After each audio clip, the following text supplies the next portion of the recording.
99% of people that are saying lifting made me bulky, that is adipose tissue, that is body fat, muscle, did not do that. Tell me about motivation. I'm in your DMs and I say, hey, I'm just not motivated. What would you tell me? So if somebody tells me like, I'm not doing this because I'm not motivated, I'm like, hey, we got to switch your fuel source. So what do we use instead of motivation? Balance is a false god for any woman that wants to do big shit with her life. Yeah. Because like you'll never get it. Emily Duncan, welcome to the Broads podcast. Thank you. I'm so excited to be here. We were just yapping. I know. That's what we're here to do. That's literally why I started a podcast. So I was like, I'm tired of caption limits. Like, let me go. Ooh, I like that. You know what? I feel like yapping's like kind of a new word though, right? Or am I just like an elder millennial? Well, like I feel like that's what the girlies are calling it now. But I'm like, I've just always been a talker. Like I've just always had a lot to say. Okay. So like, I'm like, podcast. That's Did you get in trouble in school for like talking all the time? Surprisingly, no. Oh, really? I did not get in trouble in school. I would get in trouble with my mom because she's like, Emily, you need to use your verbal filter. Because I just blunt, honest, I just be saying shit. Like, I'm just like, if you wanted it, I'm going to give it to you the way that it is. And she's like, Emily, you need to use your verbal filter or you're going to get in trouble. I was like, well. What does that mean? Just like, soften it a little bit. Don't be so blunt. Yeah. Are you able to like not use that filter anymore? Are you still? Oh yeah. I've had to work on it a lot. I've had to work on it a lot, especially like essentially growing up on social media. There's like the whole thing of like, okay, I want to be authentic. And also like, what do I need to like monitor about myself, shift, this, that, the other thing. And now I'm just like, I don't got time for all that. I don't have time for all that. I'm just going to like exist. And if I ever say anything that like hurts somebody's feelings, like I definitely want to know. Yeah. But honestly, the more honest that I've been with people and just the more unfiltered I've been with people, whether it's like my community or just like my friends or whoever, people are like, I fuck with that. And I'm like, good. I'm glad because I feel like a lot of people just aren't that way. Yeah. It's nice to relate, right? And then you're open and vulnerable and honest and just who you are. And it's interesting you say that you grew up on social media because we talked about this beforehand, 12 years on social media. We talked about our age was like, you're in your teens at this point when you were getting on there. So it's crazy to like grow up in social media. How has it changed for you as a person? Not as a whole, because we know how crazy that's been. But. Yeah. I think like on just the personal level, being on social media from the time I was 18, and like that's when I started building a following when I was 18. So like you're not supposed to have eyes on you when you're that young. You're not supposed to have money when you're that young. Like it's just not how things are supposed to go. And so it was a big learning curve. But I think the biggest thing that it taught me just personally and how it changed me was just the sense of self that I have. So you'll get loved and hated for the exact same thing. You know this, like you do this, right? And so whether it's a positive comment, a negative comment, like at first it would get to me, especially when I was young, but then I had to start like learning how to filter it through myself and just ask like, hey, do I actually feel like this is true about me? Whether it's a positive or a negative thing, yes or no. Okay, cool. Like I'm going to evaluate myself versus rely solely on feedback from people that don't know me. But just as far as like the landscape has changed, I think something that I'm actually really excited about is it seems like we're in a place now where creativity is being more celebrated. Whereas like 2020, it was like B-roll, TikTok dances, like all that stuff, like really kind of low hanging fruit, which it's like, it's fun, it's engaging, all that stuff. But just like seeing the higher production value content and the stuff that like requires a little bit more effort, a little bit more polish, a little bit more edge. That's kind of where I gravitate towards. I grew up in performing arts. I was going to go to school for fashion before I started exercise science. So like I love creativity. And so I think seeing us in a place now where that's not just like optional, you kind of have to do that in order to succeed. I get really excited about that. So that's what I love. Yeah. It's so interesting that you said you were in performance. What kind of stuff did you do growing up? So I started ballet when I was 1.5. So I grew up in like classical ballet, competitive dance, jazz, point, hip hop, musical theater, the whole thing, singing, theater, like the whole thing. So I was originally actually going to go to school for triple threat, dancing, singing, theater. And then I had a career-ending injury my junior year of high school, and that's how I got into fitness. So I tore like 5 muscles in my left hip. I was out. And I tried to stay for as long as I could. And I would be like trying to hold a passe, leg would get stuck. I'm like, okay, well, we can't do this anymore. I went to PT, and just coming back was not a realistic thing. Like too much time had passed. And so I went to PT, and then I had a friend at the time whose mom was a personal trainer. And I just started going to the gym with her. And I was like, oh, I really love this. I really love this. And especially coming from classical ballet, I'm tall, I'm muscular. I've always been that way. And so that was not obviously the classical ballet body. My teacher when I was 8 told me that I would never be a professional dancer because I didn't have a dancer's body. So going from like that environment, competitive dance wasn't as bad, but still like that's the norm. But going from that to then like strength training, where it's like, oh, wait a minute, I don't have to like change this. Like this is actually good for me to have muscle here, for me to have like powerful legs and strong arms and like all of those things. Like that's not looked down on here. I can amplify myself versus try and like pare myself down. Yeah. You've been in the public eye for a long time then, it sounds like, from 1.5 to 8 to where your teacher said, you can't do a certain thing because of your body. Then you're on social media and you're probably getting these comments about your body. Then you're a trainer, then you've always been in this public light with your body. How has your body image changed over the years? So much. And it's actually funny, like I competed in bodybuilding for like 6 years. Oh, So like that's a then whole I've been nother like story. whole nother story, been super shredded, had implants, got sick, was over 200 pounds. Like, so I've been overweight. I've been everything. I've been underweight, been overweight, been in the middle. And I think in my younger 20s, especially being in bodybuilding, like as much as I loved it, it definitely did not improve my body image issues that I had from dance, like a whole lot, especially because even just competing in bikini, the feedback was always like, hey, your legs need to come down. They need to come down. They need to, and I'm like, God damn it. And so after I ended bodybuilding, I was 25, and really 25 through 30 was just like a total reclamation of self, really. Honestly, I feel like 26 through 30, especially, just like so much changes, like your brain fully forms and all of that stuff. But I went from being obsessively critical of my body, especially like the way that it naturally is, to more appreciative. And at the same time, it's also been really jarring, like just full honesty, like seeing how, how it's like trendy now to have like thick thighs and like legs and all that stuff. It's been jarring in the sense that it's like, wait a minute. I grew up my whole life being told that this thing was wrong. I have this naturally. Now it's trendy. It's like this weird tension of opposites of like, I'm not supposed to have that based on how I was raised, what I was taught, Tumblr thigh gap era, that whole thing. But now it's like, oh, girls are like trying to do this on purpose. So again, like I've come really far and I have a much healthier relationship to my body now. And also there's still like weirdness, right? Like it's still weird of like, oh, I can be okay with this. I can be good. And this is also weird. This is something that people want now. So we can get way more into all of that. But I would say the biggest shift from 20 to 30 is I just don't pick myself apart as much anymore.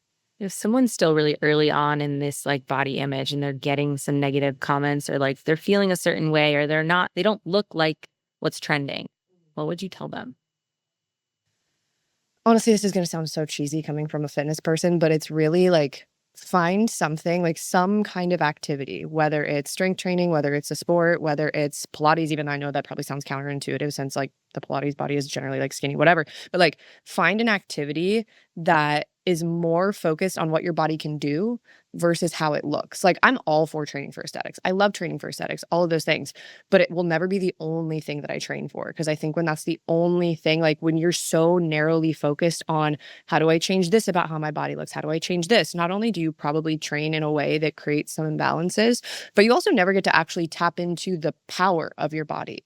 And I think that's been one of the most healing things for me coming from the background that I came from, is seeing how much my body is capable of. Like I started out in strength and conditioning and Olympic lifting. I was like, oh my God, this is really cool. Like learning how to like sprint properly, learning how to do just cool shit. Like give yourself the opportunity to learn how to do cool shit.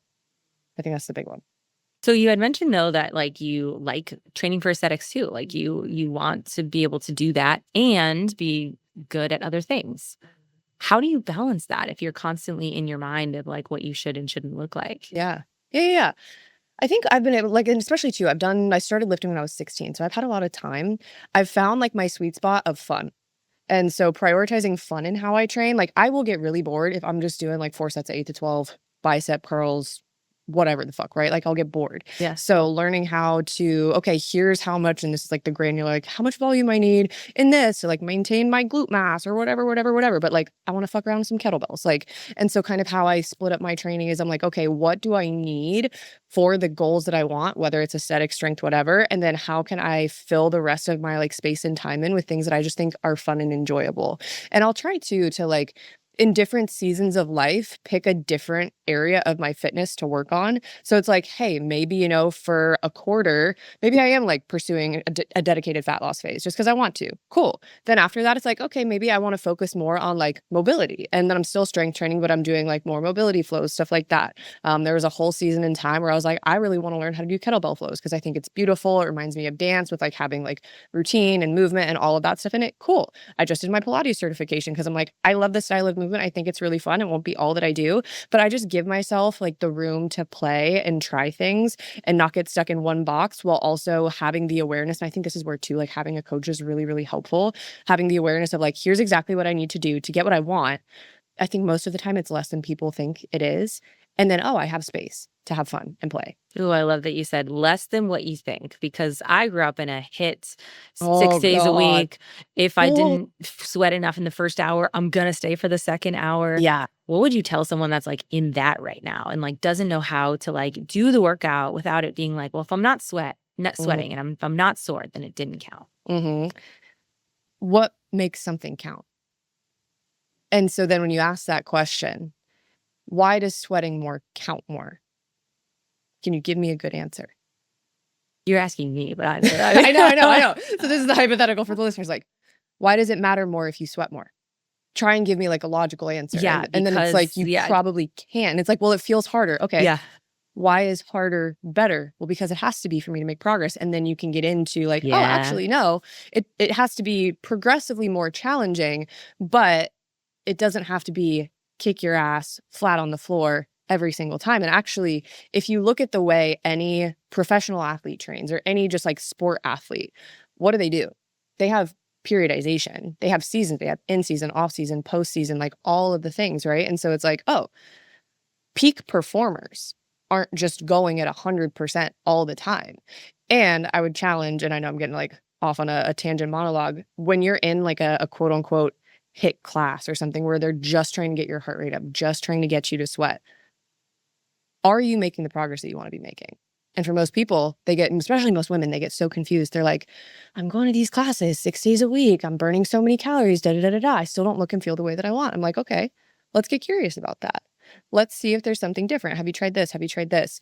But I think just kind of detaching from the idea that the harder something is, the better it is for you. I know it's always easier said than done, but once you kind of break that like glass wall in your brain, you're like, oh, I could actually get by with so much. I could get so much more out of doing so much less, and I would feel so much better. I love that, because that's exactly the way I train now. And the way I coach my clients is that when you are more intentional, yes, and that you take more rest and recovery, you can actually get so much more out of the workouts. And then in turn, gives you more confidence. Boom, your body starts to change. You're getting all these composition changes. You eat better. You feel better in your body. You want to have sex. Like there's more things that come out of it. Yes. But making that switch first is a huge thing for a lot of people. 100%. What else could we potentially give someone that's still just a little nervous from going from 6 to 3 or 4? And they're like, oh my God, but what do I do on the other days? I say, for one, back off like 10% at a time. Yeah. Back off 10% at a time.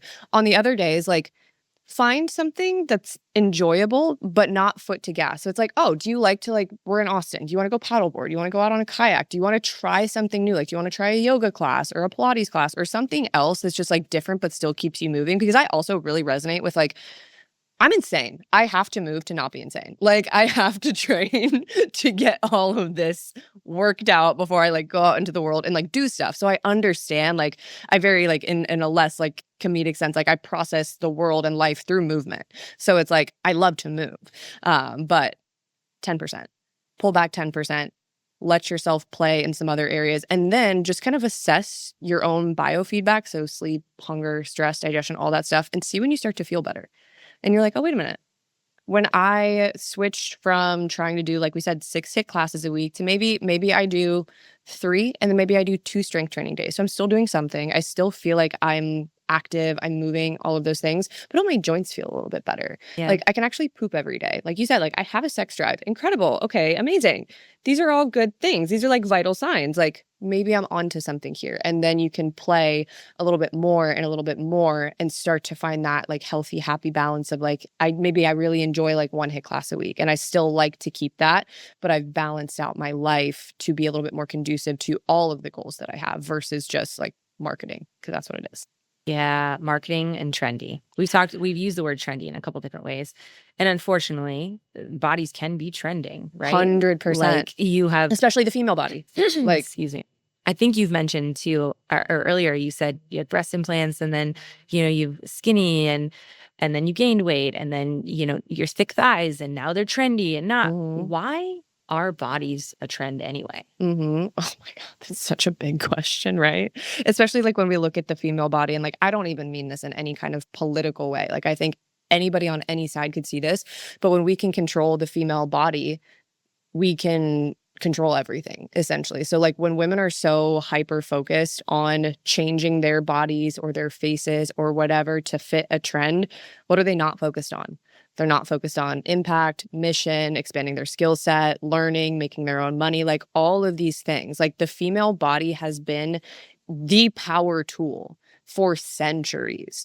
And it's funny, my boyfriend Chris, he always jokes, he's like, you guys are actually the ones running the show. You just fuck it up sometimes. It's like we fight with each other and like we're against each other all the time. That's a whole different side tangent. But circling it back, the ability to control the female body is the ultimate thing of control. And so I think that's a huge part of why we see, especially for the female body, I know men deal with their own things, such like stark contrasting trends in the female body, like 90s heroin chic. Then we had like the Kardashian BBL era. Then we had like more of like the muscle mommy thing happening. And now we have more of like the skinny thing coming back again, which I actually predicted in 2022. I was like, guys, this is going to happen. People are going to start saying that lifting makes you bulky again. Like it's already happening. And now here we are. But yeah, when you can control the female body, you control the female mind. And when women are focused on how they look over anything else, women aren't out there doing big things. Wow, that was super powerful. Thanks. How would you sum that up? When you can control the female body. When you can control the female body, you keep women from doing big shit. Yeah. And when women do big shit, everything Watch gets the fuck out. Right. Like, hello, it's called Mother Nature for a reason. Like she will build stuff up and then tear it down. And it's like women are such incredibly powerful, creative forces. Like we are literally built to create stuff. And so that's scary to whether it's like systems in power or people or whatever. Again, I don't want to make this political, but it's like, it's just like, it's the reality of the thing. Women are really fucking powerful. And that's scary to some people that are scared of female power. Why do you think women go against women? I think it's because we've been taught to. Yeah. It's so much conditioning, right? And it's like such a complicated thing to start unraveling. I also think that the way that men deal with each other, and again, this is like a cultural conditioning thing, but the way that men grow up dealing with each other is so different than women. Even just think about like, I think the average age that women are out of sports is probably like 12 or 13 or something like that. Whereas men, they tend to do it like throughout high school, throughout college, maybe even. And so men typically communicate in a way where it's like you're on the field with your bro and they're like, hey dude, you fucked up. I didn't like that. Get it together. And then when you're off the field, you're dapping up, you're cool, you're getting pizza afterward. It's like whatever. Like you can do that. You can disagree with each other or you can be mad at each other. And it's no harm, no foul. And it's like if there is a problem, men literally just fight it out. What women do is women, we do that. We hold it in. We don't say things. We don't really hold each other accountable, I don't think, in the same way that men do sometimes. That's something that I would really, really like to see change. Like I'm all for like supporting your friends and supporting women and loving them and all that stuff. But I think sometimes that gets taken to mean that like we get a free pass, which then you don't like something that a woman did or a woman did. And then you gave her a free pass and then you just talk shit about her behind her back. We don't directly confront each other enough, in my opinion. And so we don't know we have a problem with each other until Karen says like, oh, Tara was talking shit about you. And you're like, what the fuck? I thought we were cool. We just did this podcast. And so just the way that we interface with each other is so different. And we've never, I don't want to say never, but I think we have a lot harder time acknowledging that us competing with each other is a good thing. Like, I think there's a Chimamanda Ngozi Adichie. I think I just butchered the shit out of her name. Somebody's going to kill me for that. But in her, like, everybody should be feminists, like, book or whatever. And again, don't want to make it political, but she's like, women are taught to compete for the attention of men. And instead of competing for accolades, accomplishments, like degrees, careers, like all of those things. And like competition isn't bad. Competition is inherently good. But when we're competing with each other just for the intention of men, I think that's where it goes south.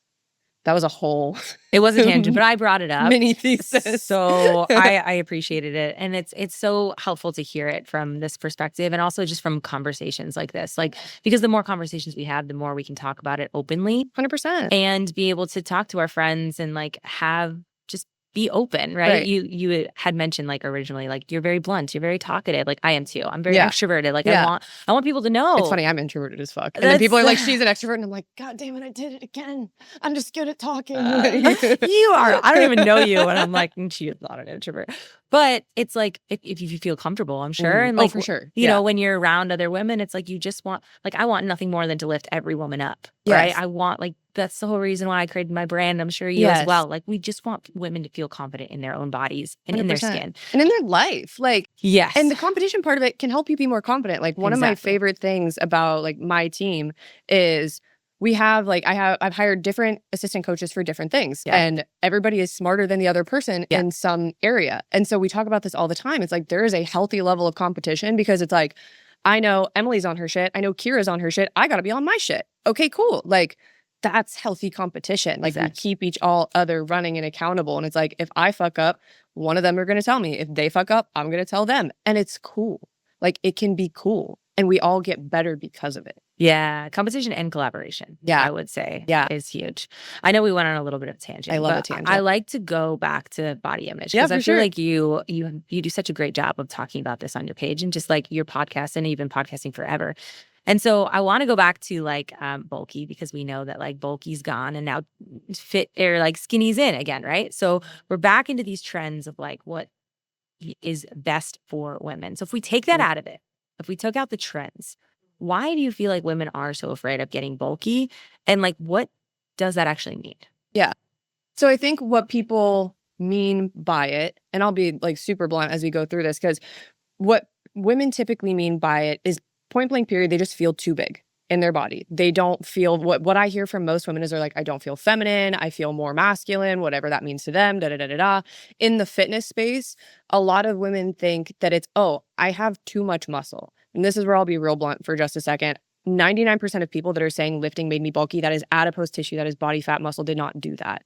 There are very few instances, like the amount of intention you would have to train, eat, sleep, probably do drugs with to actually get bulky as a woman is astronomical. Like, you would have to do it on purpose. You just don't accidentally get bulky from actual muscle, because we just don't have that same muscle building capacity as men.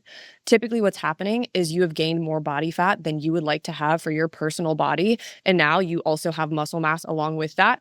And maybe you look and feel a little bigger than you would like to look and feel. I think at like the trend level, I know we were kind of like backing off of that, but I think with skinny, quote unquote, coming back, it's just taken that concept, which I think was like an undercurrent the whole time, right?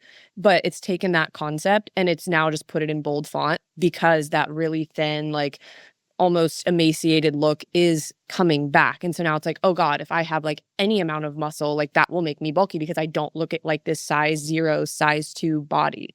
And so I think, yeah, the kind of core desire continues to come back to, and like, some people might disagree with me on this, but I think skinny will always be trendy. Like, it always, ever since like we got past the, like, I don't know what era that was, where it was like, oh, if you were, you know, overweight, if you were fat, you had resources, that was good. Once we got out of that, especially in like 90s, 2000s, all of that stuff, like, it's always going to be trendy. It's always, always, always going to be trendy. And I think especially like in white female culture, my boyfriend's Black, so like he has a lot of different cultural experience. Like, the women in his family like never wanted to be that way. He grew up around like a lot of like strong, powerful, tall, like all athletic women, and he's like, it's just really interesting. And I'm like, yeah, I think it's really a white culture thing. But I think, yeah, it's the ideal that's attached to it. It's, oh, I'm so disciplined, I can just like, you know, whether it's restrict or monitor myself or do whatever needs to be done. It's a control thing. It's like I can control myself enough to be that. And that's, I think, a big thing for a lot of women too, is the control thing. It's really important, though, that you said that bulky is, number one, it's very subjective to persons. Some people 100%. might look at me and they're like, oh, yeah, she's too bulky. Or some people might gain some muscle and maybe some fat on top of that and be like, it's exactly how it looks in your body. Yeah. So I'm really glad you said that. And it actually makes a lot of sense. Like, so if you're listening to this and you're like, yeah, I think I'm bulky, but maybe you didn't actually gain muscle, you could have been both. Right. And it's just what works in your body and what you like, right? Yeah. And so with that being said, do you feel like a lot of that bulky or subjectiveness of like not liking the way you look then goes back to societal pressure of being smaller? Or do you think that there is internal, like, no, I actually really just don't like this. And it's maybe not as healthy as I want it to be? Yeah. I think it's really hard to separate the two. Like, as much as we want to be like, because I'll even like acknowledge in my own self, like I do have a point, and I think we all do, where it's like, okay, I've gone beyond like where I'm comfortable. And then it's like the question of like, oh, am I just not comfortable here because I've taught to not be comfortable here, because I actually am not comfortable here? It's they're like this. It's like a pile of noodles. You're like, I can't separate these. These are all intertwined. So I think it's definitely both. I will say for me, and I don't know if you experienced this, but as I progressed through my like later 20s especially, I started to notice, and I'm like, I don't know if this is like a fertility thing, I don't know if this is like a becoming a woman thing, but I actually stopped idolizing myself at my smallest state. I was like, oh, I actually don't want to be that small anymore. I'm like, I actually like when I have like a little bit of curve and shape on my body, if that's what my body naturally wants to do, right? Like I just developed a deeper appreciation for like shape versus just being as small as possible. So I don't know if it's like an age thing too, but I've definitely talked with a lot of other women where they're like, yeah, once I got out of like my early 20s and like maybe even early 30s, depending on like the life you've lived, they're like, I want to have some ass. I want to have some ass I can throw around. And like even in the most recent challenge I did with my app, girls were like, yeah, I want some ass. I'm like, they're like, I want to grow. It's not just like, oh, I want to be shredded. It's like, no, I want to have some curve. And I'm like, maybe we just change. Yeah, girls gotta eat. Especially in Austin, there's so much good food. I think it's interesting you say that, because I have a lot of clients that'll come in and be like, yeah, I just want to look like I did pre-baby, or I did at 28, or whatever that age was. Right. Everyone has a photo of like them see themselves. And I always ask the question, how did you actually feel? Like for me, when I was my smallest, I didn't have a period. My energy was low. My sleep was shit. I had to use weed to go to sleep. Like I just wasn't good. Right. And so I don't want to be there because I knew the way it actually made me feel. Not even necessarily in the way that it looked. It just was like overall, like overarching how I looked or how I felt. Yeah. So I like that you said you want an ass, you want quads, you want legs. What does that look like for women? How do they embrace that strength and that muscle tone, or even the curves now? Yeah. I think one big thing for me is, and we talked about this before the show, we're like, we're both really glad we wore like clothes. Like I love fashion. I love fashion. I love getting dressed. And so like kind of embracing my body through fashion has always been like a fun journey for me. So it's like, oh, what different things look good on me now that maybe I wouldn't have worn before? Or like, what can I play with? What can I experiment with? Those kind of things. And I think too, it's just like on a much more like soul personal development note, I just kind of ask myself sometimes, I'm like, why wouldn't I love this? Why wouldn't I love this? Like, to be so cliche, like these legs have carried me through everything, whether that was college, whether that was starting a business, whether that was competing, whether that was 16 years of dance, whether that was the hardest years of my life, like whether it's carrying my niece around, like whatever it is, it's like, I can want to change something about this, whether it's aesthetically or strength-wise or whatever. But I'm like, if this is what I got, I fucking better love it, because it's a disservice to like the soul that gets to inhabit this body to not love this body. You know what I mean? So I think part of the embracing it too has just kind of like been an acceptance point almost of, okay, I think everybody, there's like the line that we walk, right? Of like, oh, we can change our bodies, but it's also like there's something that my body naturally gravitates towards, right? And my boyfriend Chris puts this really well. He's like, you can always tell when somebody is fighting their body's natural shape and their body's like natural proportions, distribution, stuff like that. And so coming to a place where, like when he said that one day, I was like, damn, you're right. And it's like, you even feel it, like you were saying, you're like, oh, when I was fighting my body, I slept like shit. Sex drive was gone. I didn't feel good. My sleep was horrible, all of those things. And so I'm like, okay, what is the body shape where I'm putting in, a healthy amount of work. Like I genuinely love doing things. And I think you're the same way. I love like structure and discipline and all those things, but like where I'm putting in a healthy amount of work, but I'm not fighting against myself to the point that I'm deteriorating inside. And I think that's and it's a hard wake up call to have. I think when you're younger and you're stubborn, I am super stubborn, like especially women, like women are some of the hardest workers I've ever met. And like when we want something, it's like, foot to gas, like I will run on fumes until I get it, right? And so just kind of stepping back and realizing like, wait a minute, I got it, but did I like the life I was living and the person I was when I had it?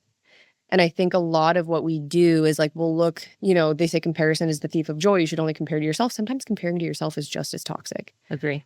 Because it's like, hey, dude, what were you doing to get that? Were you living a full life? Like, could you say yes to, I don't know, like a random pizza date on a Tuesday, like every now and again, just because you wanted to? Or like, was your life so restrictive that you couldn't actually live it? And so I think, coming around too, to the fact that I'm like, hey, I don't just have a body I want to live in, I have a life I want to live it through.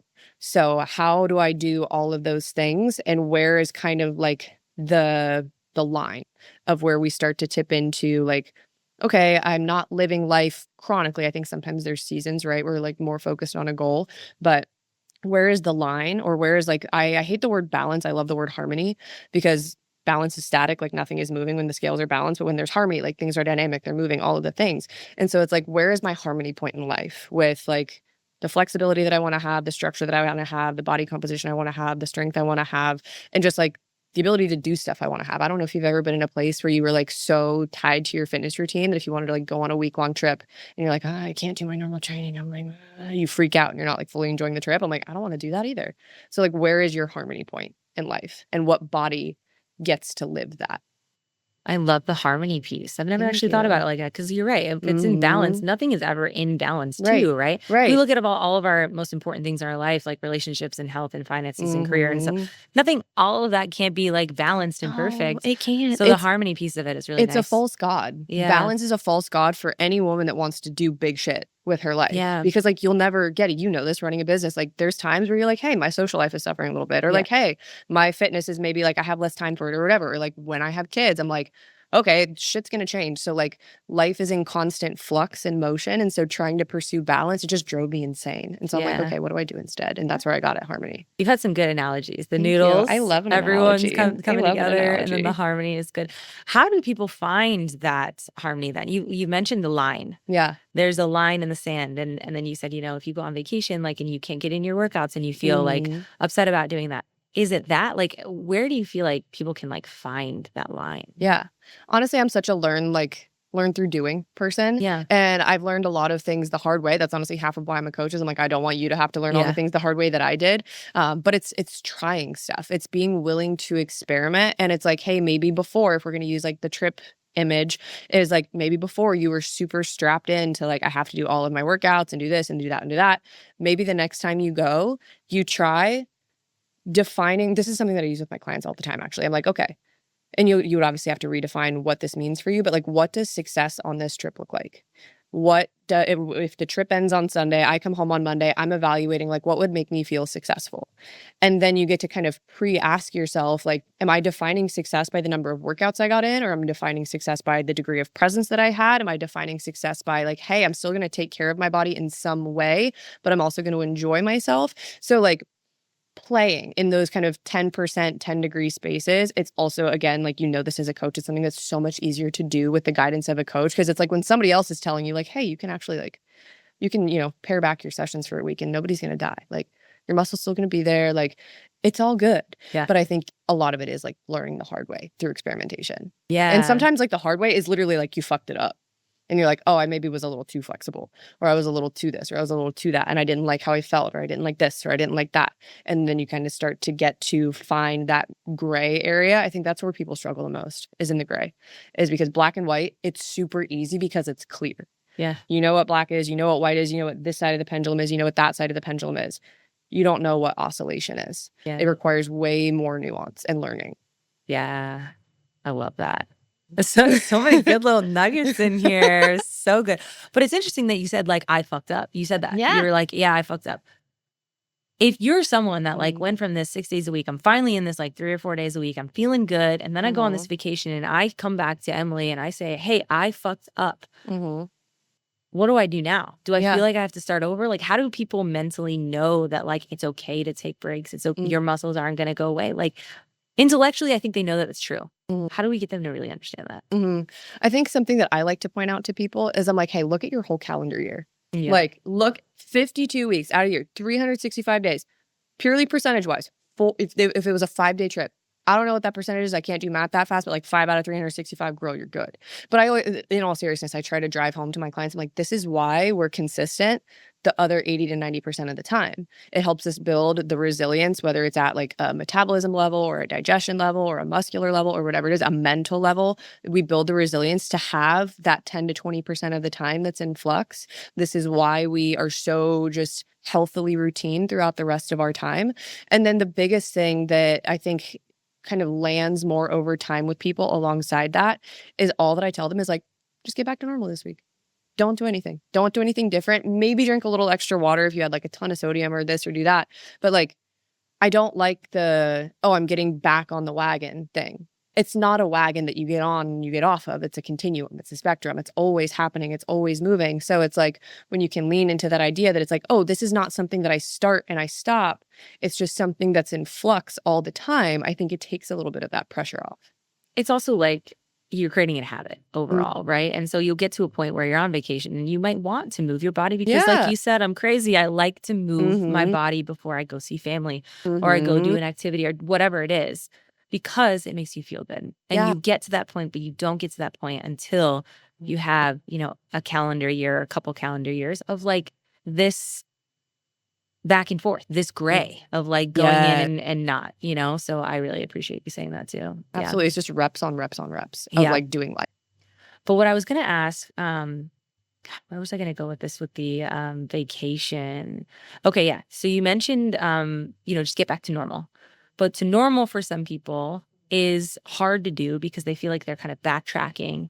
How do you feel like they're just like, what if they're like, oh, you know, I feel so weak when I get back from vacation or I like took too much time off or like, how do I just get back to normal when I did go to the gym and it felt like shit? Yeah. In that case, I'm like, take it one piece at a time. Maybe it's like, cool. Like last year, we did 3 weeks in Europe. I definitely did not work out the way that I wanted to on that trip. I came back, I was like, oh God. Okay. I eased back into it. I wasn't going like 2 RIR, 1 RIR on all my stuff. I'm like, okay, I'm going to do like, you know, a generally good upper body, lower body, upper body, lower body, if that's what I feel good with, right? That'll be my split. Or like maybe I'll start with like, hey, I'm going to track my protein again. And I'll like set my way back into the things that I know make me feel good. And I think that's kind of the pre-awareness to cultivate and to have is know kind of like, what are your core 4? What are your core 4 things that you're like, when I do these either every day or X amount of times per week or whatever it is, I feel fucking amazing. So maybe that's like protein, fiber, hydration, movement. Movement can be flexible in this context. Maybe it's like, hey, I'm going to, you know, get 8 to 10,000 steps a day if that's like, you know, around the baseline of what you have. Or like, I feel really, really good when I train 3 to 4 times a week. Or I feel really, really good when I do 10 minutes of mobility a day. You don't have to stack all of that at once, but having that awareness of like, these are the things that help me feel my best. When I could shift into the mindset of making choices based on how I want to feel in the next moment, the next hour, the next day, the next week, it helped me make a lot less emotional decisions because I could just ask like, okay, if I, and with the nuance of that too, like if I eat this thing, am I going to feel good afterwards? Like, is my digestion going to feel good? Am I going to feel energized? Am I going to feel sluggish? Like, what's the vibe? And sometimes you choose a thing that you know you're not going to feel good eating because you just want to have the experience, right? But in like the general majority of the time sense, it's like, oh, I do feel really good when I have this. I don't feel really good when I have this. Like, I'm going to choose the thing that helps me feel really good. Or I feel really, really good when I get, you know, a 20-minute walk in the morning. Even if I don't want to do it, I'm just going to remind myself, I feel good when I do this. I feel good when I do this. I feel really, really good when I get 30 grams of fiber per day. I have a great poop in the morning. Then I have a great poop. I have a great day. If I don't have a great poop, it's not a great day. So like, we want to have a great day, right? So cool. I'm going to get my 30 grams of fiber in per day. And so getting back to that cadence of like, what are the things that help me feel the way that I want to feel? I think that makes that transition back into it a little bit easier. And I think the second piece of it is the mindset piece of like releasing the need for perfection. Because I think what so many people, I know we work with a lot of high performing people, which have a strong proclivity for perfectionism. When things aren't 100%, they think they count 0%. And so kind of starting to deconstruct that and say, hey, it might not be my normal baseline because I was just out of my normal baseline for a week or 2 weeks or whatever, but it's getting me back 30%, 40%, 50%. Cool. Give yourself the same amount of time that you were gone. If you are somebody that you have a hard time like getting right back into it, I think the more you do it, you can just drop right into it. But it's like, hey, if you were gone for a week, don't expect to be back to normal by day one. Give yourself a full week. Like that's totally okay. Yeah. It's interesting that you say that too with the people that like want to check things off a list or I'm like such get a all the list girl. things done. I like that too. Oh. So how can you tell actually with a client or with anybody really what the difference is between discipline and obsession? It's usually the thoughts that come with it, like the thoughts that come with it, the expression that comes with it. Typically people, at least the ones that I work with, they like out themselves pretty easily. Yeah. They're like, yeah, I didn't do this weekend. And like, I felt really bad about it. And I felt really guilty and really shameful or this or that and the other thing. And then I'm like, you're one of my perfectionism people, versus the person that's like, hey, yeah, I didn't do this at 100% this weekend. Here's how I'm going to do better this week. But like, I'm smooth, I'm chilling, I'm good. So it's really like I think the tone and the like color that it takes when somebody has a moment where they falter or where they fail or where they mess up. And it's like, how do they handle that within themselves? And how do they express that to me as their coach? You can get a lot from that. I'm sure you know, like so much of coaching is learning to not just like read what's in front of you, but read between the lines. And even just like knowing somebody's background, like typically people that come from athletics, that come from entrepreneurship, that come from that stuff. I'm like, I know you're going to be a little obsessive about stuff. And that's cool. When we can learn how to play with that, we'll have the world open up to us. But yeah, I think it's a lot of like the way people talk about themselves when something happens. They always make it a moral thing about them. Like, I'm so bad, I feel so ashamed, this, that, the other thing. When it's like, there's no moral charge attached to any of that. The fact that you're putting a moral charge on it means we got some digging to do. Yeah. Do you dig with your clients with them? Yeah. People come in and it's so funny.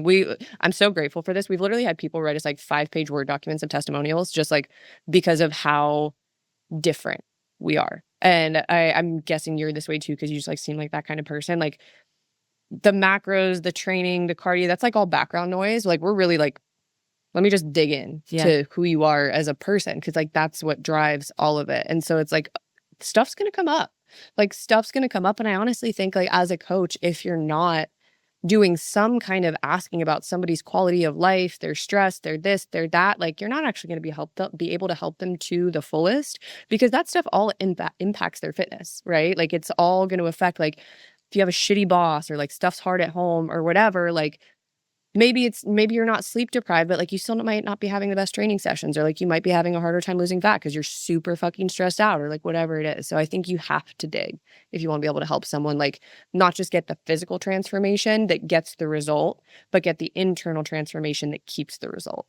100%. And that's why, like, I feel like personal trainers don't get enough credit, especially like coaches that we are with online. Like, I'm not just writing your programming. No. Like, and actually, like, the program is side note. Like, literally it's like background noise. Like it is a background noise. Yeah, it is really just kind of like it's the appetizer. Yeah. Like, the main course is like what you work on internally, and it's like if you don't know that stuff about the person, like you really truly can't help them. No. And so, but it is hard for women to feel comfortable enough. So having testimonies like you have and like we have with Broads, it's like, it's so valuable to hear because you made them feel a way that is comforting and exciting to just be their truest selves. And was safe. Like, I Yeah. think that's the biggest thing that so many, whether it's like working through the body image stuff and like coming to a point of acceptance, whether it's trusting a coach, whether it's trying, you know, a new workout class or whatever it is, like literally so much of what we're seeking as humans can be boiled down to like, we're just trying to feel safe. And so like in a coaching environment, it's like, hey, what can you do to help somebody feel safe? That's when you're going to get them to open up. Yeah. And if we take this all the way back to the competition of women and collaborating, like we all really want to like lift each other up. Like at the end of the day, that's kind of really where we're at. And we just get to do it as our life, as our career, which is so cool. It's so amazing. I literally like, I've been doing it. I've been coaching for over 10 years in social media for over 12. And I still sometimes am having like a moment where I'm like, we're doing this. Like, it's so fun. And like the fact that we get to do like this. I know. I was I'm just like, thinking that too. I was like, this is a Thursday afternoon. I'm like, literally, it's a Thursday afternoon. I get to put on a cute outfit. I get to go like meet a new friend, yap, like, thanks God. Like, yeah, so great. I want to talk about motivation. Yeah. Ooh. I feel like you have something to say. I have so much to say. Do you want to ask a question or should I just start talking? I have my thoughts, but I want to hear your thoughts. Well, tell me about motivation. Actually, let's start with this.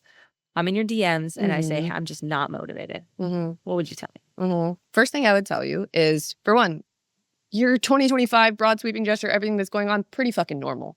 Like, let's be so for real. Motivation is a finite resource.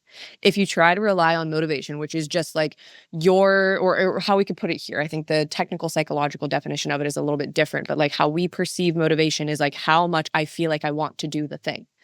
And how much you feel like you want to do the thing, that's going to wax and wane and wax and wane depending on where you're at in your cycle, what you've got going on at work, what's going on at home, just like being a person navigating the world. So if somebody tells me like, I'm not doing this because I'm not motivated, I'm like, hey, we got to switch your fuel source, because you will never get anywhere if you're just trying to be motivated or trying to motivate yourself to do the thing. I think sometimes too, motivation is a lot like confidence. People think they need confidence to do the thing, when in reality, you need to do the thing to build confidence. I think motivation could be like slightly adjacent. It's like you don't need motivation to do the thing. The positive feedback loop starts to happen when you do the thing and you're like, I feel good doing this and da-da-da-da-da-da-da-da. So what do we use instead of motivation? Some people would say discipline. I used to say discipline. When we actually break, quote, what looks like externally as discipline down into small, teeny, tiny steps, like somebody would probably look at you and your morning routine. Like, let's say you're somebody that goes to the gym first thing in the morning and they're like, how the fuck does she go from the bed to drinking her water to drinking her coffee and like doesn't second guess going to the gym? She just fucking goes. It's not because you're particularly motivated. It's because you have a series of systems and routines and steps and mental overrides that allow you to seemingly effortlessly just go do the thing. Like you have enough reps in the tank of like, hey, this is my little routine that I've removed the friction from getting to the gym and this, that, the other thing. Like I'm smooth here. If I have a thought where it's like, I'm tired, I can override that much faster than the new person because I've had enough reps to know, hey, I might be tired right now, but when I do the thing, I'll feel better. You're able to do all of that in what seems like light speed to somebody else and at a completely sub-perceptual level to you. Like you don't realize that you're doing it. So what looks like discipline to an outsider is actually accumulated reps of system structures, routines, mindset shifts that you've accumulated over like, how long have you been in fitness? Over a decade, right? And so it's like, oh, it's not a motivation thing. It's a structuring of your life thing. And so when we can start to peel that back, it's like, hey, we can build that for you. Yeah. That's it. That's good. But it's so true. It's systems. It's systems. It literally is. And when you realize that it's systems, you can stop being an asshole to yourself and telling yourself that you're the worst person in the world and I'm not motivated. I'm never going to get this and I'm never going to do that. No, you just need to change the way your life's set up. Yeah. That's it. But hey, if somebody was like, you have to change the way your life's set up. Like, listen, Really I have got several people in my life that I would love to help change the way their life's set up. And it's just not. So if somebody hears this and they're like, yeah, it must be easy coming from you, Emily. What do you do? I mean, yes, we can both say, start with one thing at a time. I'm such a morning routine now person. I've never been. Really? Never. And now I'm like clockwork. I've got because my morning routine starts the night before. Yeah. That is 100%. Oh, actually, literally, my entire morning routine is the night before. I have my clothes set out. I got my vitamins, my water bottles are full. That's the big one. A full water bottle by the bed. You just get up, go to the bathroom, you drink it on the way downstairs. No phone anywhere until after coffee. I go for a walk with my dog. Like we have the same morning routine. Are locked in. Overnight oats in the morning. Do you do that? Yep. It's locked in, but it would not be locked in if I didn't have like the evening routine the night before. 100%. And so we can tell someone, okay, start with one thing and then you can add things. But like that might sound frilly to some people. What would you say for like to build these systems? Like I want the morning routine Emily and Tara have. I like to dangle the carrot. And so what I mean with that is I'm like, is there something that we can put in the routine, that we can have it set into the routine that you really, really like? Where it's like, okay, maybe you really, really like your fancy coffee. Okay, amazing. You don't get to have the fancy coffee until you've had 20, 30 ounces of water, breathe for 5 minutes, whatever the fucking thing is. But like, give yourself a little fucking dopamine. I know everybody's against dopamine right now. I'm like, give yourself some fucking dopamine, girl. Like, we got to start somewhere, right? But like, give yourself something to look forward to. Some people call this like, oh, romanticizing your life and da-da-da-da-da. But like, make ritual out of it. Like, one of my best friends, Sue, she came on my podcast, and one of the things she said is she was like, my routines are how I love myself loudly. And I was like, girl, mic drop. And it's like, your routine should be things that help you feel good. And obviously they might not feel good in the beginning, but like, what's something that you can put in there that like might feel really good? Maybe it's literally just like a favorite candle, a favorite mug, fuzzy slippers, a robe, like whatever the thing is, where it's like, oh, now when my alarm goes off, I'm a little more excited because I get to do this thing versus I have to do this thing, right? So it's like, how can we make these things a little more enjoyable? And then we can start to build the reps because we're actually going to show up and do the thing because we're excited about it. I love that you said that with the habit stacking, because we all know Atomic Habits, James Clear. I've read the book several times. A classic. But if we think about like James Clear is a man. Yeah. Let's go back to that, right? Like we are very different, and having some sort of like romanticizing or things that you really enjoy or hitting that dopamine, that's not in that book. Right. That is something that you have to figure out yourself and like make it work within your life. Right. So, or like making it beautiful. Exactly. Like I love to make beauty of life. I'm like, if I'm going to be here, it might as well be cute. Like, yeah. Make it pretty, like make it do the little aesthetic, like whatever the thing is. Like, yeah. I'm literally wearing like half of the necklaces I own right now. Like for fucking what? Like we're on a burning rock in space. Like just because I wanted to. Yeah. Right. So it's like do the same thing with your life. Yeah. Just like make it something that you love and that you enjoy and that you're proud of and that you're excited about. And it just feels really good. And it's interesting too. Like just I read a lot of books, and I love like a good like self-help mindset shifts, boo boo boo. But I kind of like take it and then I have to like spin it to me, because there's so much out there that's not going to work for you and your life and your environment. So if you hear both of us say, this is what we do for our morning routine, like, cool, take what you want from it. Right. Take little pieces, try it out yourself, sprinkle it into your life. And if you're like, nah, that's not for me, great, do something else. Absolutely. You know? Absolutely. Yeah. This is such a fun conversation. No, I know. I feel like we can talk all day. What? Okay. Let's end it with this, because I feel like we're right at 10. It's so sad. I know. I'm like, I feel like we could just like, we could talk about so many different things, but let's bring it back to body image, because that's kind of what we started with. And like, you know, we're very strong, powerful women, stubborn, blunt, talkative. I feel like we're very same vibe. I love that. I always love when I find another one. I'm like, I know. Wait, when's your birthday? May 11th. Oh, so I'm a Gemini, so we're right on the my cusp. dad's a Gemini. June. What day is your birthday? June 7th. Okay, my dad's is 21st. Oh, yeah. What Enneagram are you? 1. Okay, well, we're not the exact same person, but it's okay. We have key differences. We have key differences. We can still hang out. It's fine. So what is let's do like a couple things that the listeners can do over the next, let's call it, because I love what you said about the calendar year, but obviously we need to break that down to make it easy for people. Over the next like 7 days, what are 1 to 2 things that they can do to slightly improve their life with their own self-image, body confidence? Oh, I like this. Okay.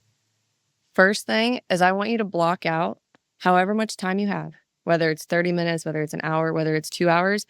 I want you to make yourself the bougiest bath that you can. Like get the nice salt, turn the lights off, have some candles, have a galaxy light. Who cares? Put a speaker in there, like have a fun little beverage, like the works, like do the whole thing. Have a nice moisturizer that you're going to put on after, all of those things. Like block out the meat of this is block out a section of time that is literally just devoted to your relaxation, that's devoted to you having time with your body. Like try and make this like no phone time. Maybe you're reading, maybe you're journaling, maybe you're just listening to music, you're vibing out, whatever. But like take that intentional time with yourself to take care of yourself. And this is going to sound so weird, but I know so many women that, and there's probably even some listening to this that like at the thought of just like taking a bath because they feel so self-conscious about their body. Like they don't even want to put on lotion because that would require like time spent being intimate with their body. You know what I mean? But just having that moment in time where it's like, I'm going to be warm, I'm going to be cozy, I'm going to relax, I'm going to nurture myself, I'm going to nourish myself. Like see what comes up. See what comes up, because you might feel really fucking uncomfortable. You might feel really weird or really just like, oh, I want to be out of this. Like just taking a bath. And it's like, that can be such a nourishing and loving experience. So kind of like getting in touch with what that experience is. I also just really love a bath. So like I always recommend a good bath. I'm going to pause you before you say the next one, if that's cool. Yeah, for sure. Because I love what you said about like it might feel icky or uncomfortable. how do we help women get past that uncomfortability when they want to just like get out of it or distract? I think the big thing at like just even down to a nervous system level is pushing enough, but not too far. Like, and so I know that sounds like really conceptual, but it's like maybe the bath is too far for you. And so for you trying to push there, nervous system goes, no, guard, we don't like that. Yeah. But maybe it's like, okay, instead of rushing through your skincare routine, like you take a little extra time, like you really rub the moisturizer into your skin, like whatever it is. But I think the key to like doing that and kind of increasing your capacity. I actually just had a girl on my podcast. She does a lot of nervous system work. She's like, everything comes down to like your capacity to tolerate sensation. So we know this, like when you try and push your nervous system farther than it wants to go, which is like kind of what's happening when all that's, you're like, nope, you're either freezing, you're guarding, like whatever. When you try and push it further than it wants to go, you actually regress right back into the same thing. So it's like, okay, if we want to start getting past that and we don't just distract, we stretch, we don't rip, and we learn how to sit with, like when you feel that discomfort, just sit with it. It's going to like so much easier said than done. But when you feel that discomfort, take a breath, close your eyes. Where does that sit in my body? Where does that discomfort sit in my body? What is it? Does it have a color? Is it tight? Is it warm? Is it cold? Is it sharp? Is it like, get in touch with that sensation. Just try to breathe through it, even for 30 seconds. And you'll start to build your capacity for that. And you'll start to get to explore what that sensation is trying to tell you versus just like, guarding against it, or like you said, distracting. I love that. Yeah, just like really sitting in it and sitting in the discomfort. And if it feels like it's too much, you can always back out, right? It's just like being in the gray, right? We can always give more or give a little bit less. But like if we're not pushing that uncomfortability, we're not growing at the end of the day. And it's like if we can name it, like get to like know it, describe it, or even like just get to name the feeling of like, what am I actually feeling right now? Yeah. Oh my God. We can take our whole lives back, because it's like when you just distract or deflect or whatever, you're not actually getting to know what the discomfort is or where it comes from. But when you sit and you're like, oh, I'm feeling really this, it's like, oh, I can start to now like unpack that and tease that out a little more. You can also have that for if it comes up again, because now you have a name to it. I call my fixed mindset Tiny Tim. I love that. So I just know like when I love giving them names. Yeah. Like it's just nice to be like, even just naming that, like that uncomfortability that you're like, okay, this is coming up again. But now I've already gone through it. I kind of have the resources of breathing and, taking care of myself to like almost manage that better.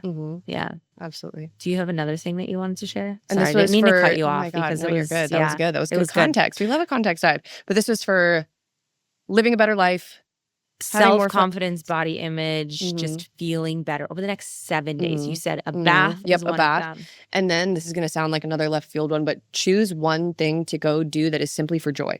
Like that could be going to your favorite coffee shop, getting your favorite coffee. That could be like having a day where you get to like stretch out your morning routine a little bit more. That could be like putting on a fun outfit on a day that you normally wouldn't. It could be anything. But I think when we get so, for one, goal driven is good, but sometimes it's really myopic, right? But when we get really goal driven, or when we're in a space when we're really hard on ourselves, like really driven women are generally very hard on themselves. I get it personally, very intimately, all that stuff. We don't really prioritize joy. Yeah. And I think the more that I've like grown up and all that stuff, and especially like the more that I've achieved and done and all those things, I've been like, when was the last time I just like had fun? Yeah. And the more that I've prioritized, like, hey, make sure you get your like daily or weekly or whatever dose of like, this is just for like joy and play and whatever it is. It's like my life gets better. I'm more creative. I'm more productive when it's time for me to be productive. I'm a better friend. I'm a better partner. I'm a better everything, because I'm like, I'm filling my cup in a way that's not tied to productivity. I'm filling my cup in a way that's not tied to like goal achievement. And it's so ironic. It's like, oh, when I'm not focusing on those things every second, those things get better. But it's because you're like a more whole human. So go find something to do that is strictly for joy. And if you don't know what that is, that's also an invitation to be like, oh, I should probably get in touch with my joy again. Joy and bath. Yes. We love it.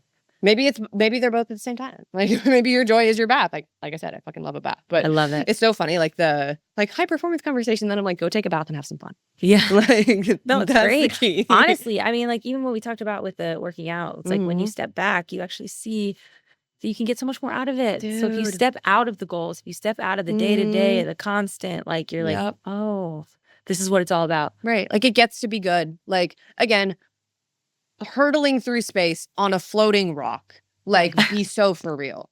Go get a coffee. Like it's so simple. What is your favorite coffee right now? I feel like you've got a bougie coffee in your mind. Oh, see, it's so funny because my morning coffee has to be black. It can't have any like milk or anything in it. Like I can't taste sweet that early in the morning. So when people see me get my bougie coffee, they're very confused because they're like, wait a minute. Or they see that I like drink black coffee in the morning. They're like, what's going on? But my black coffee is in the morning. And then I've had so many good coffees lately. I was in Miami for 11 days when I was in Miami. So my favorite one here at present is Desnudo, the orange miso. The best. Yeah. Brown sugar is also Fucking really fire. good too. See, I haven't had the brown sugar one yet. Yeah. But then when I was in Miami at my mall, they have one in Miami, or they have several in Miami, and then they're in New York as well. They should bring one here. But there's a tahini honeycomb latte. Yum. So good. What about you? Amazing. Yeah, I have like a pretty black coffee or very little milk in the morning. And then honestly, I was going to say Desnudo too. I lived here for years before I actually went there because the line was always so long. And now I just go during the week and I'm like, yeah, let's go. Also, see, I should do that. you can order before. I should have done that too. Oh, see, I didn't know that. You can. On like an app? Yeah. Oh, you just... Emily, thank you so much for being here. Thank you so much for having me. This was so fun. Tell everyone where to find you and where to connect with you and hear you yap. Oh, hear me yap. Well, the main hub is Instagram. It's just em_dunk, EM_DUNC. That's literally like where everything is, my stuff, business, the podcast. But the podcast is EmBody Radio. You can listen to it wherever podcasts play. But those are really, really the two main spots. I just started doing TikTok like this past year. I use TikTok as like my shit posting platform. I'm literally just putting anything and everything on there. So that's the real EmDunk. That's where my alternate personality lives, but those are the main spots. But truly, this was so fun. You're a fantastic host, and like it's so cool to get to be on the other side of the mic with somebody that's just a dope host. So thank you so much. Thank you for being here. This was so wonderful. Okay, thank you.